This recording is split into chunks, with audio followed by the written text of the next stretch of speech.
So buyer needs to get the financing, mortgage financing before committing to the purchase, right? So everything that you want to commit before, then that's your condition precedents. So in real life, you're going to deal with a lot of condition precedents, okay? But then we have the condition subsequent. So after the contract is formed, and condition which will discharge the principal obligations of the party to the contract. So it's not principal means the seller, it just means primary obligation of the parties of the contract. So let me show you what I mean by this. So we have this in your contract of purchase and sale, right? One of the clauses is deposit. They say deposit of, and whatever the amount you put in there, which will form the part of the purchase price, will be paid within 24 hours of the acceptance unless agreed upon follows. All monies paid pursuant to the section deposit will be paid in accordance with the section 10, blah, blah, blah. And then it says this, it says, in the event of the buyer fails to pay the deposit as required by this contract, the seller may, at the seller's option, terminate this contract. When do we give deposit? When do we give deposit? After the subject is already removed by the buyer, and the buyer is ready to buy the property, and then if he fails to give the deposit within whatever it says in the contract, right, within 24 hours, for example, like in this one, then the seller still can change his mind. And that's why they call it the condition subsequent. It happens after the contract is formed. So for the exam, just know which one is before, which one is after. So most of them, we call them condition precedents, right? Because it's precedent, it's right now, it's before. Condition subsequent, think of it as after. That's all you have to know. Don't overcomplicate it. So now you have to know the difference between the condition precedent and a true condition precedent.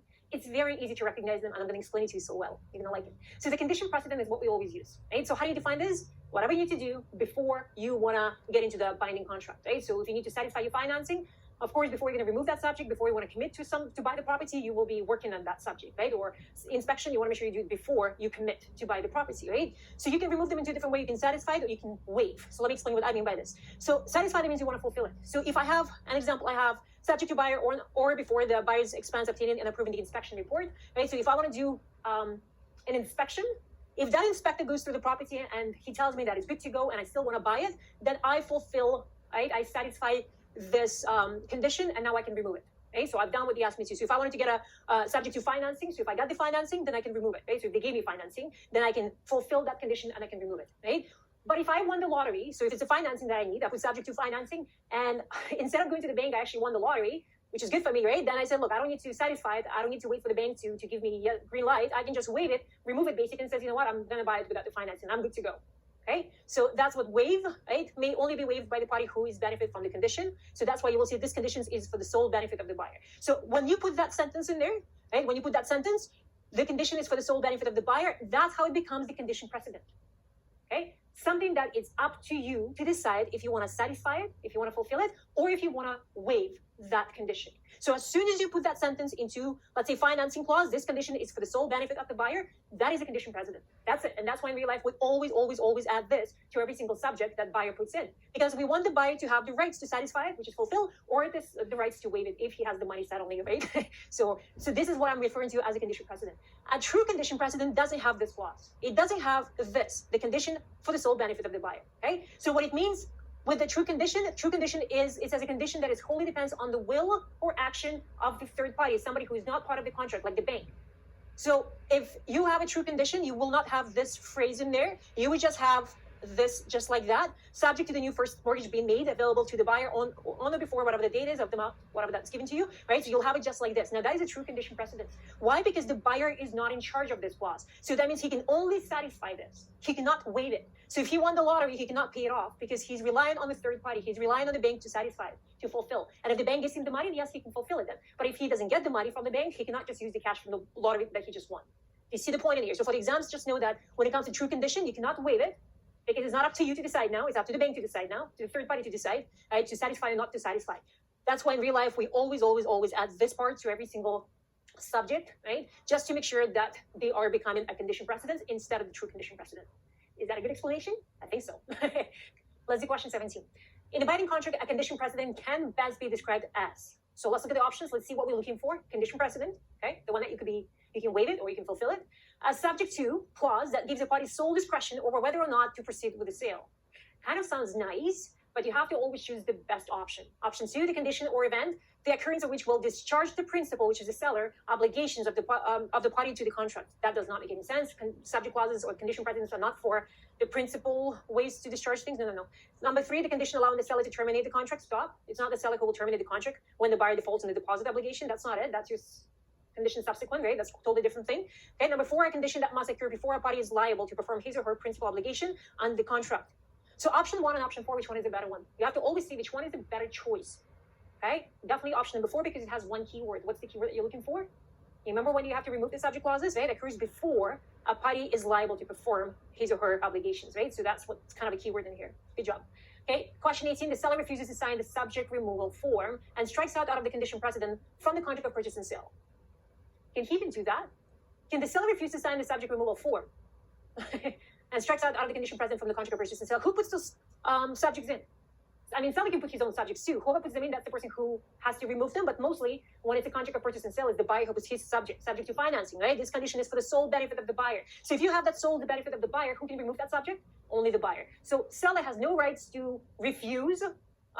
He doesn't even have to sign the subject removal form. Basically, it's done after the buyer removes the subjects, and the seller has no say at this point, right? He has no say. Now, when the buyer removes all his subjects, they have to go towards the deposit and the completion, right? So seller now has to abide pretty much. Unless the buyer strikes out on the deposit, that's when the seller can do condition subsequent and say, hey, you didn't pay deposit, so now I have a way to get out of this contract, right? But in this case, the contract will be still what? It's still binding no matter what. Good. So we talked about fulfill and waive. You already know, right? Waiving is when you basically won the lottery and you can just satisfy, say, oh, I don't care about the zoning, whatever, I just want to buy it. So you just waiving it. Fulfill it is when you satisfy it, right? So the inspector went through and you like it, then you fulfill it.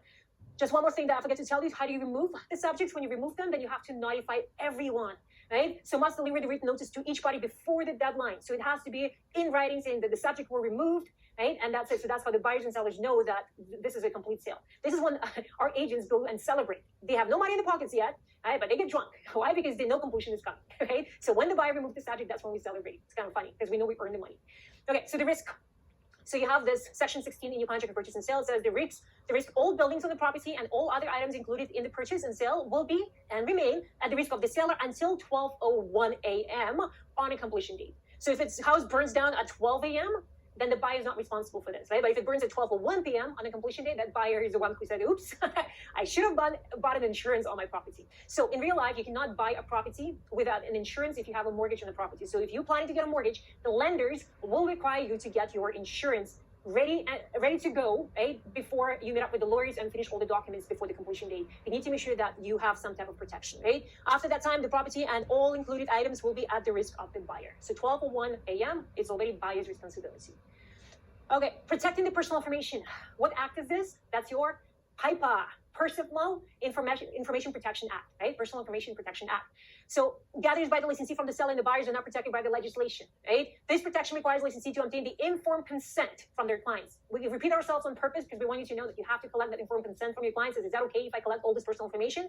And by signing the contract, the buyer and the seller consent to the use of their personal information from the purposes described. So basically, to protect ourselves, it's already stated as a section 19 in your contract of purchase and sale, where it states that we will be collecting their information and how we're going to be using that information, right? So that's how we get the informed consent.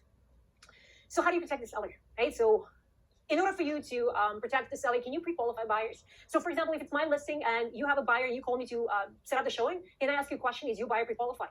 Because if he's not, don't waste my time. Don't waste my seller's time, right? So you can pre-qualify the buyers. I ask the buyers to use his or best efforts to satisfy the conditions. So if you're working with the buyer, then you have to say, look, if you put the subject to financing, go get financing. Go try to get the financing.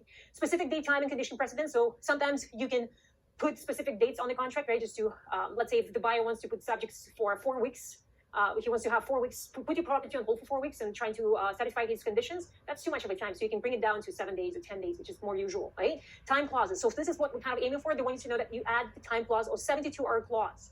So this is usually happens when, let's say if it's my listing and you bring the buyer and the buyer says, I still have to sell my house though, right? So can you accept my offer? And my sellers, they haven't had any other offers and say, sure, we'll accept it, but with a time clause. So basically, if the better offer is received, right? If the better offer is received, then when they remove their subjects, we'll give you that 72-hour clause. Now, in real life, it doesn't have to be 72 hours. It could be 24 hours or whatever that is, but that's called the time clause. If the better offer received, and when the new offer remove their subjects, within that time, we have that time to basically give the first buyer and says, okay, now your buyer has to remove their subject within 72 hours. If he can do this, then it's yours. But if he cannot do this, that this second purchaser will be buying that property now.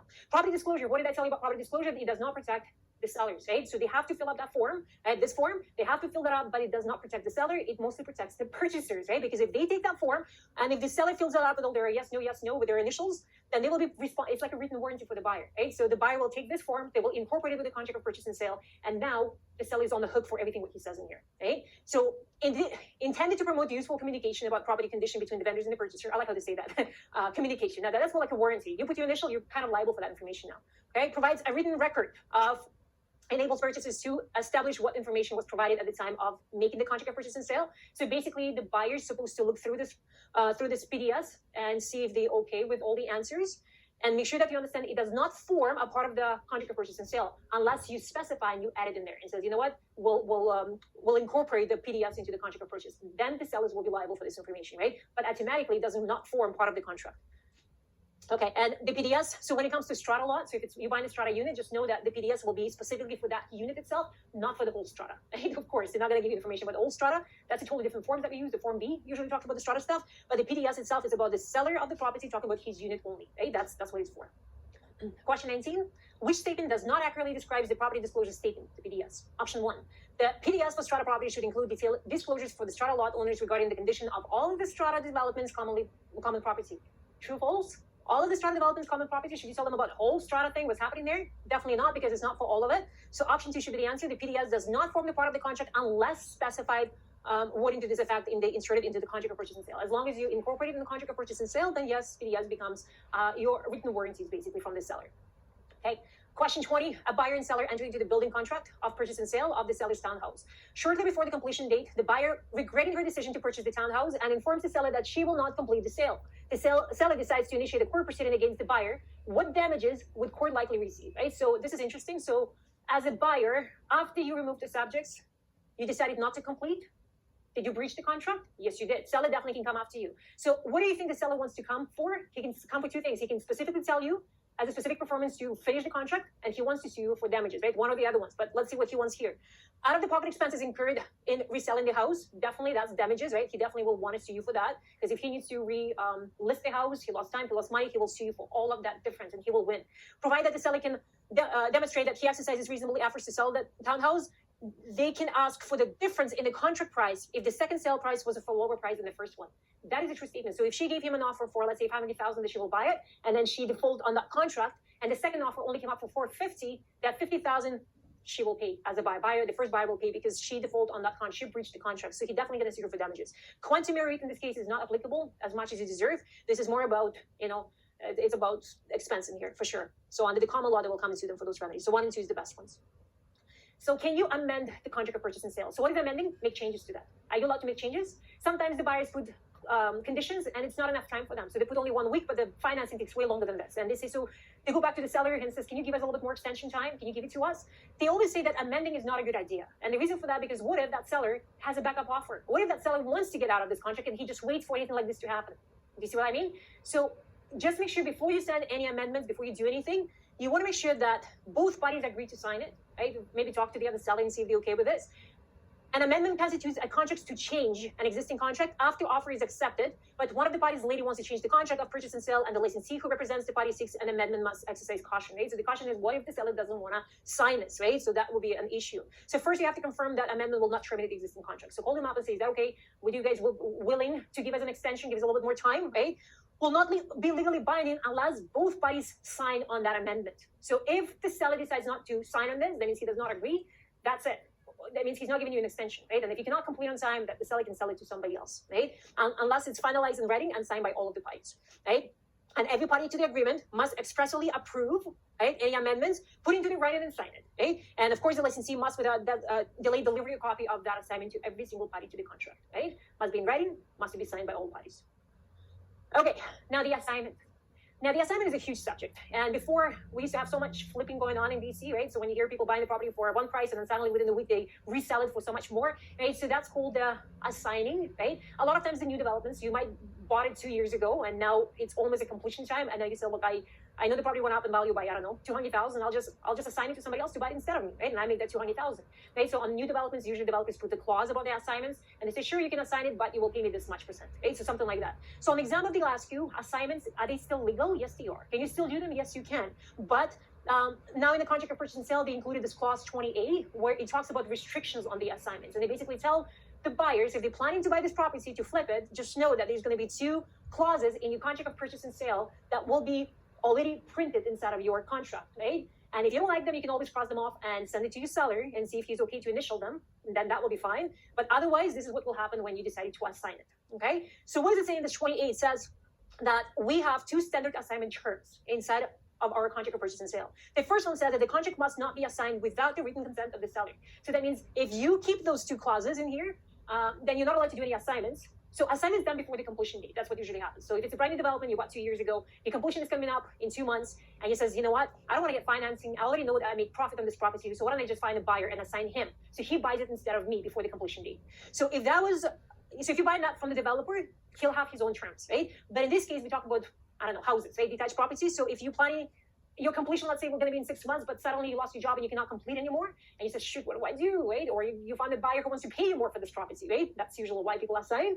Then you have to make sure that the seller agrees to that assignment, right? You have to get that consent from him, and the seller is entitled to any profit resulting from the assignment. So this is the two clauses that already stated in your contract of purchase and sale. So if you don't want to be abide by these clauses as a buyer, what do? You cross them off, and you ask your agent, make sure that the seller initials them, because I'm not planning to pay him for my profit if I decided to assign before the completion date, okay? It was put in place to provide notification and protection to the sellers. And the reason for that, because a lot of flipping happening, right? And so that's how they protect now the sellers. Okay, so assignments need to be in writing. That just kind of summary, right? Assignment is absolute. So that means when you do assignments, it has to be for the full amount of money. So you cannot assign that portion of it. And unconditional. So that means you cannot charge any fee for the assignment. New developments is a different story. Developers can charge it because they sell their own developments. But for everybody else, if you are planning to assign it and it's just a regular purchase, then you cannot charge anybody fee to assign it. Notice of the assignments has been given in writing to the original promisor. So that means you have to notify the seller if you're planning to assign this house to somebody else to complete. Contract of purchase and sale can be assigned. So as long as you know that it's do not prohibit it, right? The contract includes the standard assignment terms, which we just talked about, those two terms that already included in your contract. The assignment does not prejudice the seller rights, as long as they don't hurt the seller. So prejudice does not hurt the seller, right? In any way. So then you're allowed to assign it, and the contract does not prohibit the assignment. So you're still allowed to do the assignments. So assigning the contract of purchase and sale, if you, a real estate agent, know that the contract of purchase and sale which you have presented to the seller is likely to be assigned or flipped by the buyer to the third party for the increased purchase price, what are you supposed to do? If you're working for the seller, what are you obligated to tell the seller then? Okay? You are obligated to notify him, right? That's your job. If you fail to notify the seller about the assignments, then you breach the fiduciary duty, because what is fiduciary duty? Is your highest duty of care to your client. So if you know this is going to happen, you'd better notify your seller as soon as possible. Okay, question 21.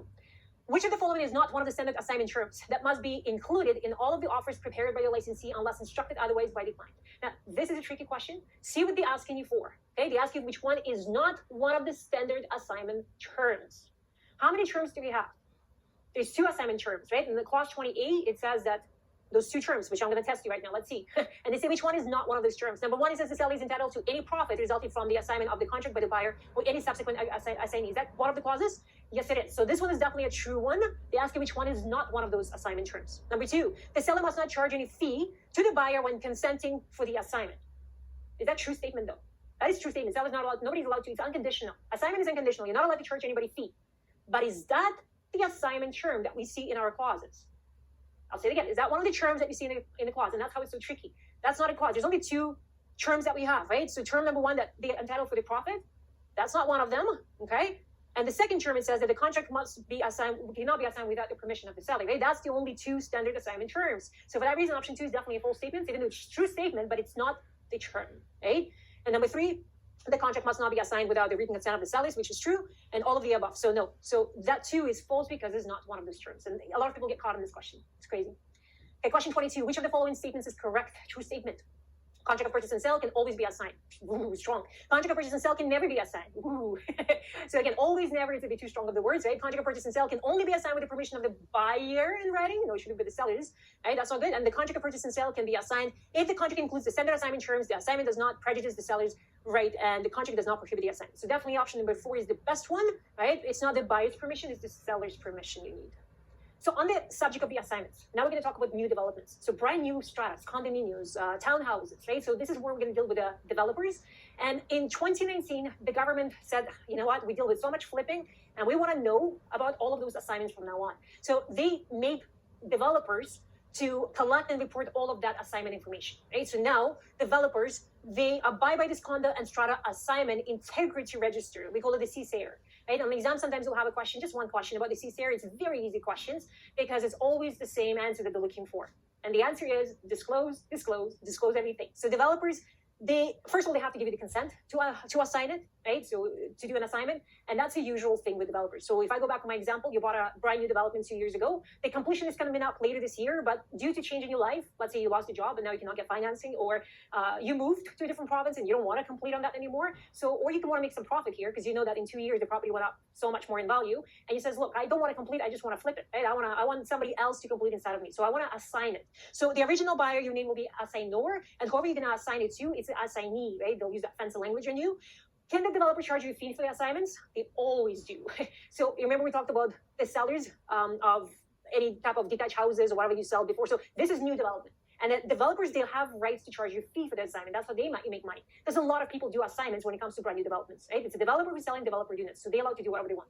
But when it comes to our contract of purchase sale contracts dealing with the detached houses, somebody who already lived in those properties previously, then seller's not allowed to charge you a fee. Remember the difference, right? Developers allowed to charge you a fee for the assignment. So basically, the consent will be given to you inside of your contract of purchase and sale, telling you how much fee they're going to charge you if you're planning to assign it. So they are obligated, based on that CSAIR, to disclose all of the information about the assignment. That's their job. And as I said, the question is easy as long as you remember that developers have to disclose everything, right? So they have to collect all of the information about any assignments that happen under a development, all of them. And they have to report all that information to CSAIR, right? So if the developer has, usually developers have more than 5 properties, right? So there's 5 or more units, then they have to provide you with those disclosure statements, and they have to deliver all of those information, collect and deliver to that CSAIR about any assignments.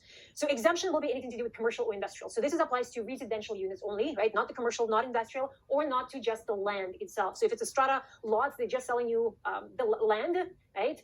Not the actual building of it. So that's going to be an exempt. You don't have to collect any of that information and report it to CSAIR. So what do they have to report? Just know everything, right? The assignments of the entire agreement, a partial assignment, the subsequent assignment. The subsequent assignment is when you already assign to your assignor, and the assignor wants to assign somebody else, right? There's so many assignments, right?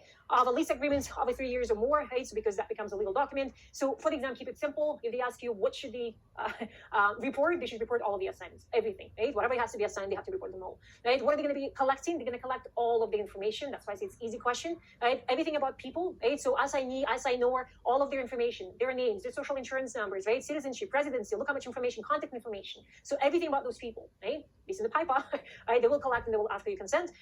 If it's a corporation, the developer must collect the name, 9-digit business number, address, contact person regarding the assignments, everything that comes with the business information. And they also have to collect the information about the property itself, right? About the lot itself, right? The purchase price, the date of the assignments, all of the information basically. Okay, how often should they report or send those reports to CSAIR? It should be done periodically, which is quarterly. It doesn't matter if they had assignments in that quarter or not, they still have to provide that. And they send it to, it's done through the online portal managed by the Land Title Act and Survey Authority, right? So that's where they're gonna send those things in. That's it. They share that information with government, right? They always do with the revenue agency because they wanna know who made money out of those assignments so they can charge you for that and see if you add it to your taxes. So we're going to do one question and then we're done with this chapter, finally. Question 23. So developer Dan has entered into the pre-sale agreement with the buyer for 10 residential strata lots in his newest development, which he anticipates will be ready for occupancy by the end of the next year. Which of the following statements describes Dan's obligation under the Real Estate Development and Marketing Act with respect to the Content Strata Assignment Integrity Register, CSAIR? Okay, so they ask you for his obligation. He's a developer. Dan cannot permit assignments of the purchase agreements and must disclose that fact in the disclosure statements provided by each buyer. Now, they have to provide you with the option to assign. They cannot stop you and tell you cannot do this. So because it says cannot permit, that becomes a full statement. Then must collect information regarding the parties to any initial assignments of the purchase agreement and report this information periodically to the CSAIR online, but he has no reporting obligations for any subsequent assignments. Now that's also false, right? Why is it false? Because it is made for all of the assignments. Doesn't matter which one, first, second, third, fourth, all of them, even if it's a partial one. Okay, option 3, then must give consent to any assignments of an entire purchase agreement, but not for partial assignments. I can stop because I already know it's a false statement. So it has to be done for all of them. Disclose, disclose, disclose. So the last one has to be true statements. Then must give consent to any assignment, collect information regarding the parties to the assignments, and report this information periodically to the CSAIR online. As you see, that is an easy question, even though it looks long and scary, but it's easy. So that's it. We're done with this chapter. Hopefully you liked it. Hopefully that was a lot of good information, and you will be using this information in your real life when you pass the exam. I will see you in the next chapter.